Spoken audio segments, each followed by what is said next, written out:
ওবিসেপ নামের যে একটা ঔষধ, সে ঔষধটা এক্সপায়ার ডেট হয়ে ডেট চলে গেছে মে মাসে এক্সপায়ার ডেট শেষ। এরপরেও এই হাসপাতাল থেকে ওষুধটা দিয়েছে। এই হাসপাতাল যেখান থেকে ওষুধ দেওয়া হয় সেই জায়গা থেকে দেওয়া হয়েছে। আর এই হাসপাতালে মূলত আসলে অনিয়ম, দুর্নীতি এবং এই হাসপাতালের বিভিন্ন বিষয়ে আমরা নার্সদের অবহেলা, ডাক্তারদের অবহেলা, নার্সদের খারাপ ব্যবহার সহ বিভিন্ন রকম সমস্যায় জর্জরিত এই হাসপাতাল। আর কিছুদিন আগে আমি আমার ছেলেকে নিয়ে এসেছিলাম চিকিৎসা দিতে। সেখানে ডাক্তারের চিকিৎসা পাইনি, নার্সের চিকিৎসা পাইনি। সর্বোপরি এক ওয়ার্ড বয়, আজহারুল ইসলাম নাম ওয়ার্ড বয়, উনি আমার ছেলের চিকিৎসা দিয়েছে, আমার ছেলে সুস্থ হয়েছে। আমি এই বিষয়গুলি যারা এই কর্তৃপক্ষ আছেন তাদের কাছে আমি বলতে চাই, আপনার মাধ্যমে, সাংবাদিকদের মাধ্যমে বলতে চাই, এইগুলি যেন অতি দ্রুত সমাধান করেন। ডাক্তার কাজ হচ্ছে মানুষের জীবন বাঁচানো, হাসপাতালের কাজ হচ্ছে মানুষকে সেবা দেওয়া। সেই জায়গায় যদি সেবার পরিবর্তে মানুষ এসে কষ্ট করে এই হাসপাতালে ভর্তি অবস্থা থাকায় সিটে ডাক্তাররা তাদের দালালের মাধ্যমে চেম্বারে রুগী নিয়ে রুগী দেখে এবং টাকা রাখে। এই সব হচ্ছে এই হাসপাতালে।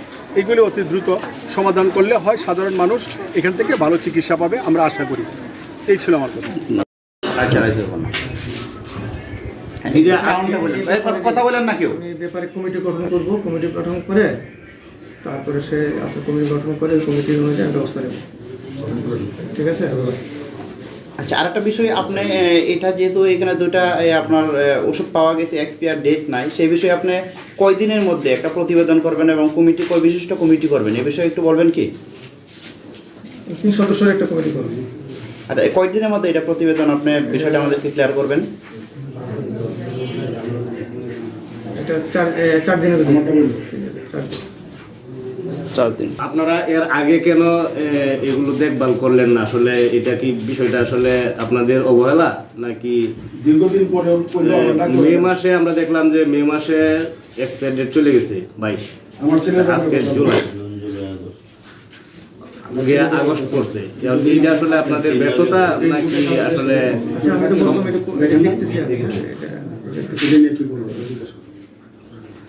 আচ্ছা, যেমন আজাদ তালুকদার সাহেব, উনি ওনার ছেলেকে নিয়ে আসছিল। সে একটা অভিযোগ ছিল যে আমাদের পূর্বে একটা অভিযোগ দিয়েছিল, সে যে সেবাটা পাওয়ার কথা ছিল সেই সেবাটা পায় না। এই বিষয়ে আপনার একটু বক্তব্য কি বলবেন? আচ্ছা, উনি যখন কমপ্লেন করলো, ঠিক আছে, আমি নার্সদের সাথে কথা বলেছি এবং তাদেরকে আমি খোলাভাবে বলেছি যেন এখানে যারা ভর্তি হবে তারা সবাই সেবাটা ঠিক মতো যেন পায়, অধিকার খোলাভাবে কথা বলে দিয়েছি। আমি এই ব্যাপারে একটা সজাগ থাকবো। ঠিক আছে, ধন্যবাদ।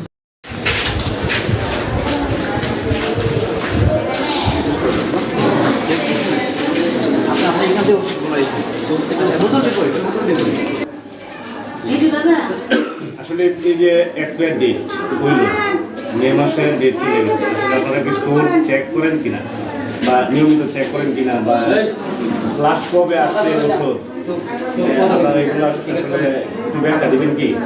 আজকে আমরা যে পাইলাম যে বিষয়টা আর কি, যে মে মাসের চলে গেছে ডেট, এখন এই ওষুধই আপনারা বিতরণ করতেছেন, আপনারা দেখে বিতরণ করতেছেন নাকি আসলে ব্যাখ্যা দিবেন? যেগুলো আছে সবগুলো যে আছে টেস্টে আর স্টোর কিপার দায়িত্ব তো আমি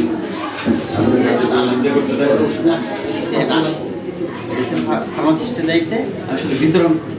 আর স্টোর কিপার ওষুধ যাওয়া যেটা আছে না ওটা স্টোর কিপার স্টোর আপনার এর সামনে যখন আসে আপনারা কি এগুলো দেখেন না যে আমরা যেগুলো আসে যে দেখে গেছি সবগুলো পেয়েছি না, যে এই ওষুধগুলো আজকে এই এক্সপায়ার ডেট ছাড়া কিভাবে দিলেন? এই যে দেখেন টেস্ট আছে, হয়তো এটার ভিতরে থাকতে পারে 21 সালের মেয়াদ থাকতে পারে, 22 সাল থাকতে পারে, 18-এর ভিতরে অনেক সময় থাকে। আমার প্রশ্ন, আপনারা যখন স্টোর রুম থেকে ওষুধগুলো নিয়ে আসেন তখন কি আপনারা এক্সপায়ার ডেটগুলো দেখে নিয়ে আসেন না? 18 এক্সপায়ার ডেট কোথায় লেখা থাকে, আবার ভিতরে কম থাকে। আপনার নাম কি? নাম মোহাম্মদ শাহজাহান, কি পোস্টে আছে? Thermal assistant.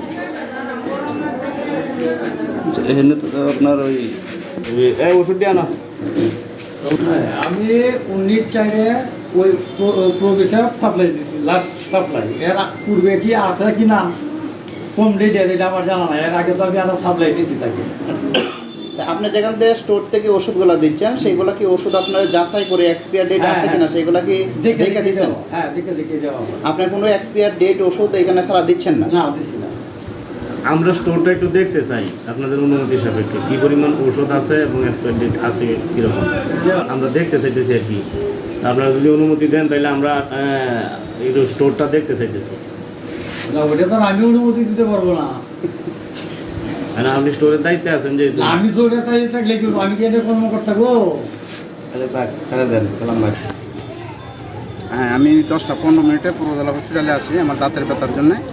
আসলে স্যারের সাথে মানে যোগাযোগ করলাম, স্যারে আমাকে ওষুধ দিল। এই ওষুধগুলা দেওয়ার পরে এগুলোর ডেট নেই, এক্সপায়ার চলে গেছে।